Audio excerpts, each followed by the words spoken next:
आप सभी का स्वागत है दिनवाल publication GK by Hoshiyar Singh sir की जो निःशुल्क टेस्ट सीरीज चल रही है उसके वीडियो सॉल्यूशन की कड़ी में आज हमारा ये राजस्थान का भौतिक विभाजन वाला वीडियो है। इससे पहले हमने कई वीडियो सर की टेस्ट सीरीज की अपलोड कर दी है, लिंक सभी के नीचे एक प्लेलिस्ट में मिल जाएंगे। प्लेलिस्ट बना रखी है तो आप वो प्लेलिस्ट चेक कर सकते हैं। तो पहला क्वेश्चन आपके सामने है और इसमें लगभग हम 60 प्रश्नों की चर्चा करेंगे और 60 ही प्रश्न है जो काफ़ी लेवल के क्वेश्चन है। आप जो देखेंगे कि कई बार आप जो इनमें पहली बार प्रश्नों को देख पाएंगे। तो पहला क्वेश्चन आपके सामने है। सबसे पहला क्वेश्चन है कि राजस्थान का मरुस्थलीय क्षेत्र प्राक ऐतिहासिक काल में किस भाग का अवशेष माना जाता है? तो ये तैतीस सागर का अवशेष माना जाता है। जो राजस्थान का मरुस्थल है वो तैतीस सागर का अवशेष है। अगला क्वेश्चन है दूसरा, पश्चिमी मरुस्थलीय प्रदेश में राजस्थान की कितनी प्रतिशत जनसंख्या पाई जाती है? तो पश्चिमी मरुस्थल में राजस्थान का जो 61.11% भाग है, इसमें लगभग 40% जो जनसंख्या है वो राजस्थान की अकेले इस मरुस्थल में निवास करती हैं, जो कि राजस्थान में सबसे ज़्यादा भाग है। अगला क्वेश्चन है, राष्ट्रीय कृषि आयोग ने राजस्थान को कितने मरुस्थलीय जिलों में जो मरुस्थल माना है?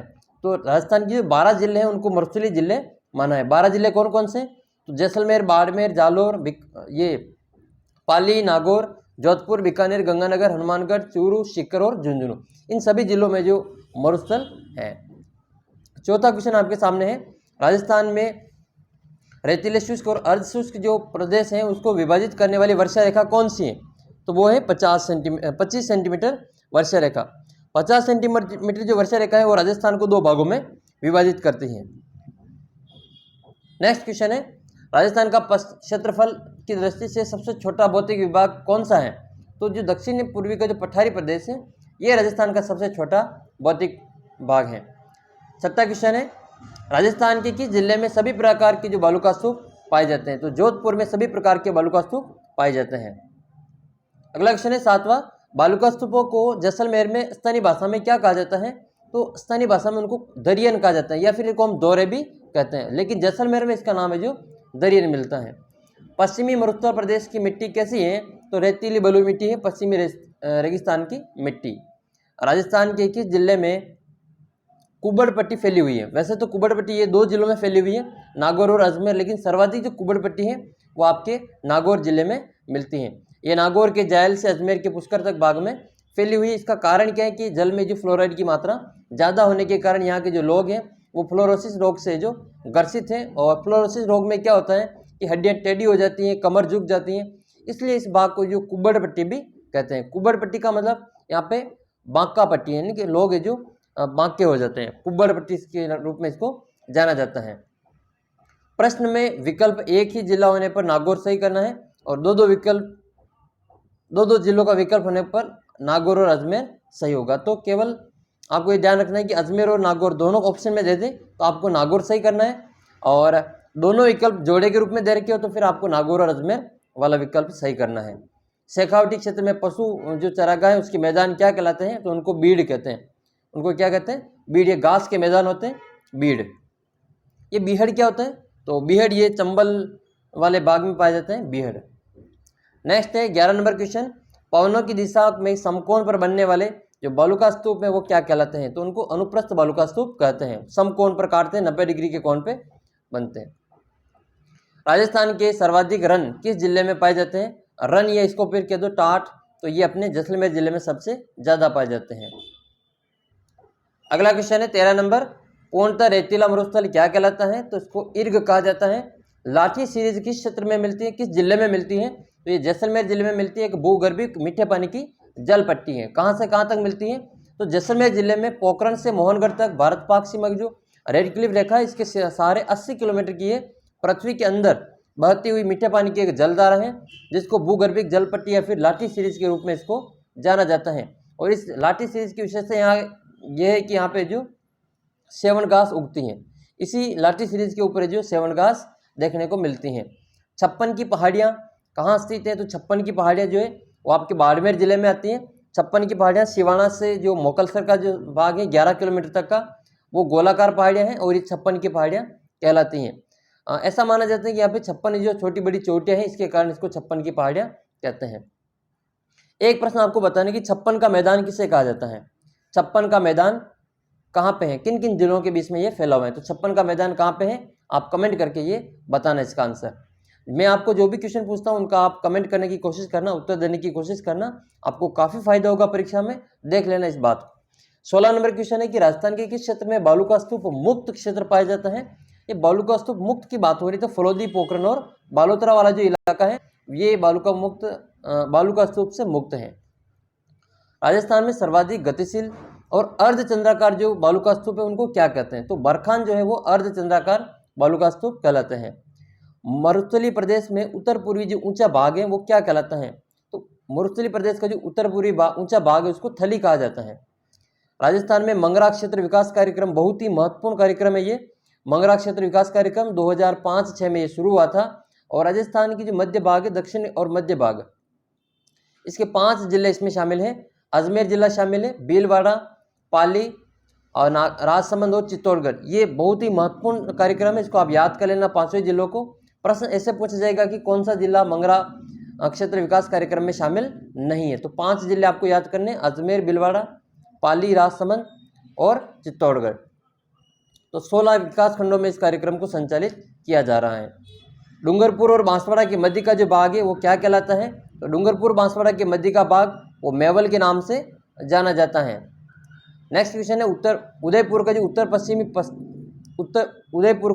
पश्चिमी पर्वतीय क्षेत्र है वो क्या कहलाता है। तो ये मंगरा के नाम से जाना जाता है। नागौर की मकराना श्रेणी किसके लिए जानी जाती है। तो ये संगमरमर के लिए जानी जाती हैं।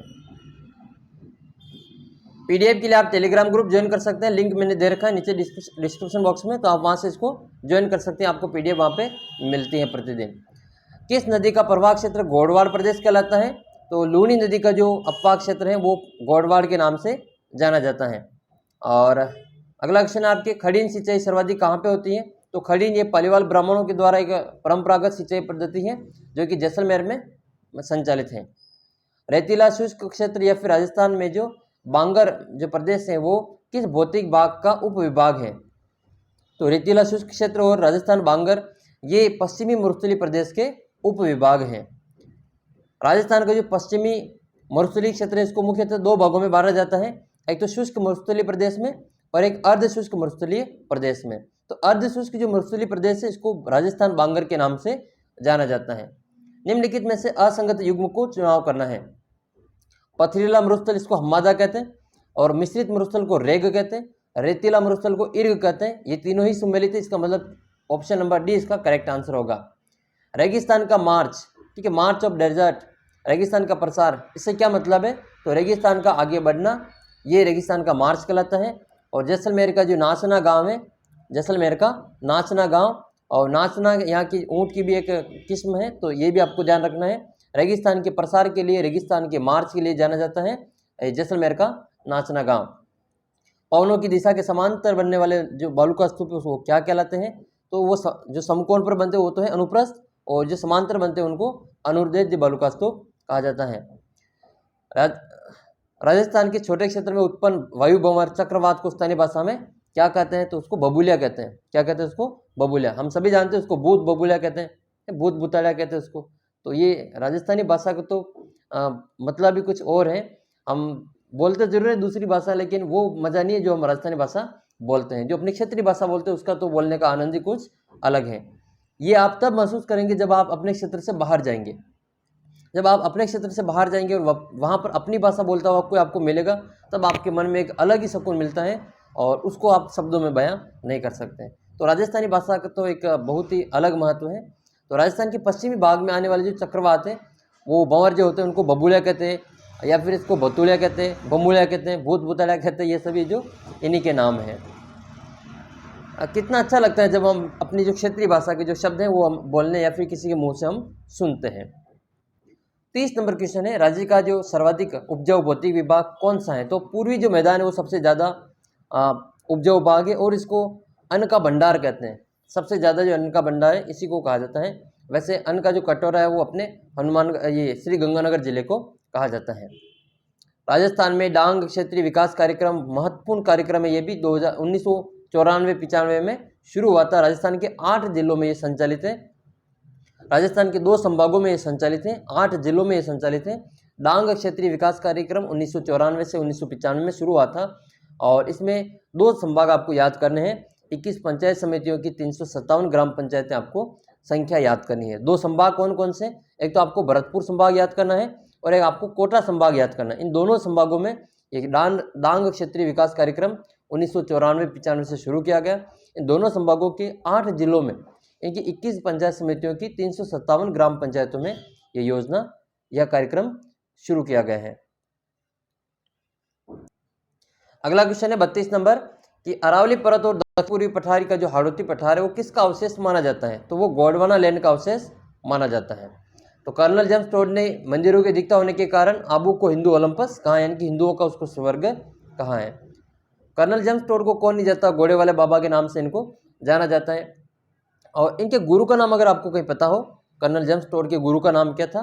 वो भीलवाड़ा के थे इनके गुरु। तो आप कमेंट बॉक्स में इनका गुरु का नाम जरूर बताना। देखें, अरावली पर्वत श्रृंखला का सबसे कम विस्तार किस जिले में होता है? सबसे कम विस्तार पाया जाता है वो अजमेर जिले में सबसे कम विस्तार है और उदयपुर जिले में सबसे ज़्यादा विस्तार है। सर्वाधिक ऊंचाई की बात करें तो सिरोही जिले में इसकी ऊंचाई सबसे ज़्यादा है।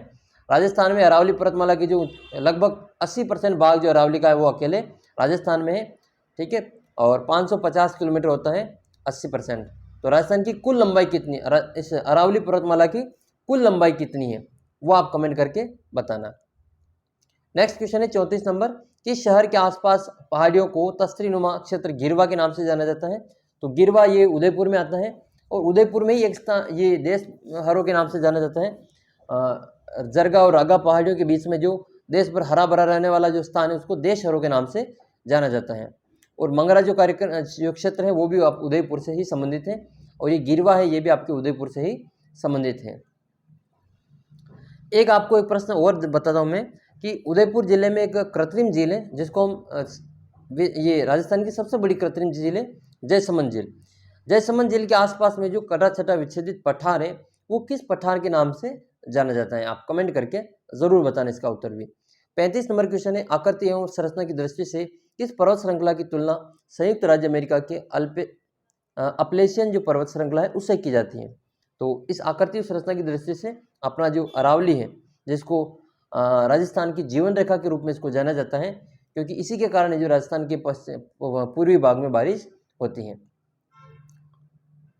मध्य अरावली की सबसे ऊंची चोटी है गोरमजी। ये क्वेश्चन आपको जो डाउटफुल लग सकता है क्योंकि आपने अब तक है जो इसका उत्तर हो सकता है जो अच्छी बुक्स पढ़ते हैं वो तो आपने इसका उत्तर जो गोरमजी ही पढ़ा होगा, लेकिन कई किताबों में जो इसका आंसर है जो आपको तारागढ़ मिलेगा। इसका कारण ये कि पिछली कुछ परीक्षाओं में इस प्रश्न को पूछा जा चुका है, उसमें गोरमजी आंसर नहीं था तो इसका जो उत्तर था वो फिर आपके तारागढ़ सही था। लेकिन अब भी जो कई कैंडिडेट इसको जो आंसर के रूप में तारागढ़ को ही मानते हैं, जबकि मध्य अरावली की जो सबसे ऊंची चोटी है गोरमजी, और गोरमजी के नाम की एक और चोटी है जो भी लगभग इतनी ही ऊंचाई है। कई किताबों में तो इसको एक ही माना जाता है, कई किताबों में इसको अलग अलग माना जाता है। तो गोरमजी की जो ऊंचाई वो 933 मीटर है, जबकि तारागढ़ अजमेर की जो ऊंचाई वो कितनी है 873। तो आप अनुमान लगा सकते हैं कि कौन सी चोटी सबसे ऊंची है। तो मध्य अरावली की जो सबसे ऊंची चोटी है वो गोरमजी है। गोरमजी ऑप्शन में आपको नहीं दिखे तो फिर आप जो तारागढ़ करेंगे। ये देखो आगे हमारा रागा और जरगा वाला। जरगा और रागा पहाड़ियों के मध्य में जो क्षेत्र है वो क्या कहलाता है? तो उदयपुर का एक क्षेत्र है और उसको देश सरों के नाम से जाना जाता है। कांठल ये अपने प्रतापगढ़ में आता है और ऊपरमाल चित्तौड़गढ़ का जो बैसलौटगढ़ इलाका है वहाँ से लगा के बिजोल या भीलवाड़ा तक का जो क्षेत्र है पठारी बाग उसको ऊपरमाल के नाम से जाना जाता है। ऊपरमाल की जो पठार में जोगनिया माता का मंदिर है। जोगनिया माता का मंदिर किस पठार में स्थित है? तो ऊपरमाल के पठार में स्थित है। मैनाल का झरना भी इसी ऊपरमाल के पठार में आता है। कौन सा दर्रा अजमेर में स्थित नहीं है? तो बर्फ जो दर्रा है इसमें स्वरूपा घाट है, कछवाली है और पीपली है, ये सभी अजमेर दर्रे में आते हैं। लेकिन बर जो दर्रा है वो बर दर्रा ये पाली में आता है और ये ब्यावर और अजमेर को जोड़ता है। ब्यावर यानी कि ब्यावर अजमेर और पाली को जोड़ता है बर दर्रा। दक्षिणी अरावली की निम्न चोटियों को ऊंचाई के अनुसार अवरोही क्रम में बताना है। अवरोही का मतलब घटते क्रम में बताना है। तो सबसे ज़्यादा है आपने गुरु शिखर 1722 मीटर, फिर आती है शेर 1597 मीटर, दिलवाड़ा तीसरी चोटी है ये आपके दूसरे नंबर पे आती है शेर और तीसरे नंबर पे आती है दिलवाड़ा और चौथे नंबर पे आती है जरगा। देखो इनमें से ये तीनों ही चोटियाँ तो ये अपने सिरोही जिले में, और जो जरका चोटी वो अपने उदयपुर जिले में आती है। मध्यवर्ती अरावली पर्वतीय क्षेत्र के दर्रे और पहाड़ी का जो मध्य भाग है उसको क्या कहा जाता है? जो दर्रे हैं, पहाड़ी का मार्ग है, उसको क्या कहते हैं? उसको नाल कहते हैं। कई नाल फेमस, जैसे हाथीगुड़ा की नाल, पगलिया की नाल, झीलवा की नाल, ये क्या होते हैं? पर्वतीय दर्रे होते हैं। हल्दी घाटी भी एक पर्वतीय दर्रा ही है। दो पर्वतों या पहाड़ों के मध्य में जो संकीर्ण धरातली जो मार्ग होता है उसको नाल कहते हैं, दर्रा कहते हैं, या फिर इसको घाट कहा जाता है। कामली घाट, आपने नाम सुना होगा, कामली घाट, ये सभी है जो अपने अरावली से संबंधित घाट है। सूरा घाट दर्रा कहाँ पे स्थित है? तो ये मध्य अरावली में स्थित है। सूरा घाट ये मध्य अरावली में अजमेर जिले में आता है, और ये अजमेर को भीलवाड़ा से जोड़ता है। 42 नंबर क्वेश्चन आपके सामने है कि आबू का जो पर्वत खंड है वो किससे निर्मित है? तो ये ग्रेनाइट से निर्मित है। ग्रेनाइट जो सिटी है वो जालोर को कहा जाता है। सबसे ज़्यादा ग्रेनाइट आपको जालोर जिले में देखने को मिलेंगे। नेक्स्ट क्वेश्चन है, सुमेलित कीजिए। तो सुमेलित करना है कि मैसा का पठार ये अपने चित्तौड़ में, चित्तौड़ का किला मैसा के पठार पे है, और कांकनवाड़ी का जो पठार है वो आपके अलवर में है। बोराट का पठार ये उदयपुर में आता है, और फिर है अपने उड़िया का पठार ये सिरोही में है। ठीक है। कुंभलगढ़ और गोगुंदा के बीच का जो पठार है वो बोराट के पठार के नाम से जाना जाता है। और मैसा के पठार की आपको अगर आप ऊंचाई पता हो तो आप ऊंचाई लिख सकते हैं, कमेंट कर सकते हैं मैसा के पठार की ऊंचाई कितनी है। अगला क्वेश्चन है 44 नंबर, राज्य की जो आदिवासी जनजाति मुख्यतः राज्य के किस भौगोलिक क्षेत्र में निवास करती हैं? तो अधिकांश जो जनजातियां हैं वो अरावली प्रदेश में निवास करती हैं। सुमेलित करना है वापस इसको। सुंदा पर्वत जो कि जालोर में है, सुंदा पहाड़ी, और ये कहाँ पे है? कितनी मीटर की ऊंचाई पे है? 991। ऋषिकेश सिरोही में है, ये 1017 मीटर की ऊंचाई पे है। और जयराज पहाड़ी, ये जयराज पहाड़ी आपने पहली बार सुनी होगी, ये सिरोही में है, और इसकी ऊंचाई 1090 मीटर है। अचलगढ़ चोटी ये सिरोही में है, और 1380 मीटर की ऊंचाई पे है। बहुत ही शानदार प्रश्नोत्तरी जो है ये बहुत ही शानदार लगी मेरे को, और आपके लिए सर की जो जितने भी अब तक टेस्ट हो चुके हैं वो मैं आपको वीडियो सॉल्यूशन के रूप में उपलब्ध करवा रहा हूँ। तो आप चैनल को सब्सक्राइब कर सकते हैं, और सर का जो चैनल है उसको भी आप जो टेलीग्राम ग्रुप है उसको आप ज्वाइन कर सकते हैं। लिंक मैंने नीचे डिस्क्रिप्शन बॉक्स में दे रखा है। अगला क्वेश्चन देखते हैं 46 नंबर, अरावली पर्वतमाला सुदूर दक्षिण में कहाँ से प्रारंभ होती हैं? तो ये पालनपुर जो गुजरात है वहाँ से प्रारंभ होती हैं। आरावल पर्वत किस जिले में स्थित है? तो आरावल जो पर्वत है आपके बूंदी में स्थित है। नेक्स्ट है, पूर्वी सिरोही क्षेत्र में जो तीव्र डाल वाली उबड़ खाबड़ जो कटक पहाड़ियाँ हैं उसको किस नाम से जाना जाता है? उसको बाकर के नाम से जाना जाता है। ये मंगरा उदयपुर में है, गिरवा भी उदयपुर में है, और नाल जो है वो आपके अरावली पर्वतमाला के दर्रे हैं। डेबर दर्रा किस जिले में स्थित है? तो डेबर दर्रा उदयपुर जिले में स्थित है, और डेबर दर्रे से गोमती नदी निकलती है, और इसी डेबर दर्रे के कारण इस जयसमंद झील को पहले डेबर झील के नाम से जाना जाता है, यानी कि इसको डेबर झील के नाम से भी जाना जाता है। इसे डेबर झील को कह दो या फिर आपको जयसमंद झील कह दो, इसमें 7 छोटे बड़े टापू हैं। ठीक है, 7 छोटे बड़े टापू हैं, एक बीच में एक होटल भी है जो आइसलैंड रिसोर्ट के नाम से जानी जाती हैं। 2 नहरें भी निकाली गई है जो सिंचाई के काम में आता है इसका पानी। तो सबसे जो बड़ा टापू है वो कौन सा, इसका नाम बताना है, और सबसे छोटे टापू का नाम भी आपको कमेंट करना है। ठीक है, ये प्रश्न आपके लिए काफ़ी हेल्पफुल है। आपने इनमें से कई सारे प्रश्न हैं जो या तो आपके रिवीजन हो गया है, और बहुत ही बेहतरीन प्रश्नोत्तरी आपको देखने को यहाँ पे मिलेगी। आप चैनल के साथ बने रह सकते हैं। किस दर्रे से होकर नया राष्ट्रीय राजमार्ग 25 गुजरता है? तो बर दर्रे से ये गुजरता है। बर दर्रा आपके ब्यावर से मुनावा बाड़मेर के बीच में ये जाता है, राष्ट्रीय राजमार्ग NH 25, और यह बर दर्रे से होकर गुजरता है। प्रतापगढ़ बांसवाड़ा के जो बीच का मैदान है वो किस नाम से जाना जाता है? तो ये 56 के मैदान के नाम से जाना जाता है। ये पिंडबान का जो मैदान है वो राजसमंद के देवगढ़ के आसपास का मैदान है, पिंडबान के मैदान के नाम से इसको जानते हैं। राजस्थान में बीहड़ भूमि सर्वाधिक विस्तार किन जिलों में है? तो आपका जो सवाई माधोपुर जिला है, धौलपुर जिला है, और कोटा जिला है, यहाँ पर सबसे ज़्यादा बीहड़ भूमि देखने को मिलती है। प्रतापगढ़ का जो भूभाग है वो क्या कहलाता है? तो उसको कांठल के नाम से जाना जाता है। और करौली का जो बाग है उसको डांग कहा जाता है। डांग करौली, डांग है जो डांग की रानी करौली को कहा जाता है। माही नदी का जो किनारा है वो कांठल कहलाता है।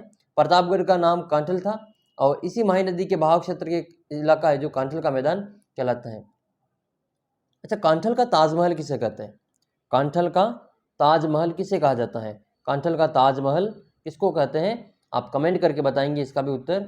आपको लगता होगा कि बीच बीच में प्रश्न बहुत पूछते हैं, लेकिन ये क्वेश्चन आपको जो आगे तक है जो काम आएंगे, और कई जो महत्वपूर्ण जानकारी आपको और भी कमेंट बॉक्स में बाकी के साथियों के द्वारा जो मिलेगी। तो आप कमेंट बॉक्स ज़रूर चेक किया करें, आपको जो बहुत से साथी वहाँ पे कमेंट करते हैं तो उसका फ़ायदा वहाँ पे मिलेगा।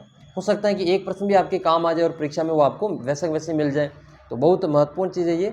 राज्य का वह पठार जो गुरु शिखर से नीचे आबू पर्वत से 160 मीटर की ऊंचाई पर स्थित है, वो कौन सा है? तो वो है अपना उड़िया का पठार, जो कि सिरोही जिले में आता है। राजस्थान का सबसे ऊंचा पठार है ये उड़िया का पठार, जिसकी ऊंचाई कितनी है? 1360 मीटर। बोराट के पठार की बात हम पहले ही कर चुके हैं। कुंभलगढ़ और गोगुंदा के बीच में जो पठार है वो बोराट का पठार है। मैसा का पठार चित्तौड़ वाला है, 620 मीटर की इसकी ऊंचाई है। नेक्स्ट क्वेश्चन है 55 नंबर। सापेक्षिक दृष्टि से राजस्थान के कौन से भूभाग प्राकृतिक दृष्टि से अस्पष्ट अधर प्रवाह का क्षेत्र है? कौन सा भू प्राकृतिक प्रदेश अस्पष्ट अधर प्रवाह का क्षेत्र है? तो ये है अपना दक्षिण पूर्वी पठारी प्रदेश। कौन सा क्षेत्र वागड़ कहलाता है? तो डूंगरपुर बांसवाड़ा का जो क्षेत्र है वो वागड़ कहलाता है। यहाँ पे वागड़ी बोली जाती है। बोराट का पठार से संबंधित तो उदयपुर और राजसमंद। देखो ये प्रश्न जो आने वाले समय में बनेगा आपके, क्योंकि अब तक हमने जो केवल वही पढ़ा है कि कुंभलगढ़ और गोगुंदा के बीच का जो पठार है वो बोराट का पठार कहलाता है। लेकिन आने वाली परीक्षा में ये प्रश्न ऐसे बनना जाएगा कि बोराट का पठार से संबंधित जिला कौन से हैं? तो उदयपुर और राजसमंद। उदयपुर में गोगुंदा आता है और वो राजसमंद में आता है। तो बोराट का जो पठार है वो कुंभलगढ़, राजसमंद से गोगुंदा, उदयपुर तक विस्तृत है और 920 मीटर इसकी ऊंचाई है। 620 मीटर किसकी ऊंचाई है मैंने अभी आपको बताई थी, ऐसे ही 920 मीटर भी आपको याद कर लेना है। वैसे ये बोराट का जो पठार है वो राजस्थान का तीसरा ऊंचा पठार है, और बोराट के पठार की सबसे ऊंची चोटी वो है जरगा, जो कि उदयपुर में आती है। अगला क्वेश्चन 58 नंबर है। रायसीना की पहाड़ी जहाँ पर अपना राष्ट्रपति भवन बना हुआ है, किस पर्वत श्रृंखला का भाग है?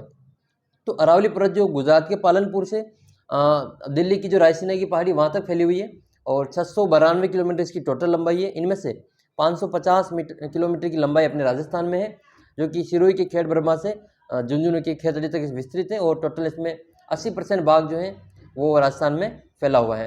तो ये जो अरावली बाग है वहाँ पर जो रायसीना की पहाड़ियाँ हैं वो भी अरावली का ही बाग है। अगला क्वेश्चन देखते हैं, अगले 2 क्वेश्चन और लास्ट है, और 20 मिनट आपको हो चुके हैं वीडियो देखते हुए। राजस्थान का सबसे ऊंचा पठार कौन सा है? तो उड़िया का पठार है, 1360 मीटर की ऊंचाई पे है, सिरोही जिले में आता है। अरावली पर्वतमाला की जो समुद्र तल से औसत ऊंचाई कितनी है? तो ये आपको याद कर लेना है, 930 मीटर। अरावली पर्वतमाला की समुद्र तल से ऊंची जो औसत ऊंचाई है वो 930 मीटर है। तो ये वीडियो आपको कैसा लगा आप कमेंट करके ज़रूर बताना, और पीडीएफ के लिए आप जो टेलीग्राम ग्रुप ज्वाइन कर लेना, लिंक में नीचे डिस्क्रिप्शन बॉक्स में दे रखी है, और बाकी की सभी वीडियो आपको प्लेलिस्ट में मिल जाएंगे, तो आप प्लेलिस्ट में जाके सारे वीडियो देख सकते हैं। जल्दी मिलेंगे आपको अगले वीडियो में, तब तक जय हिंद जय भारत।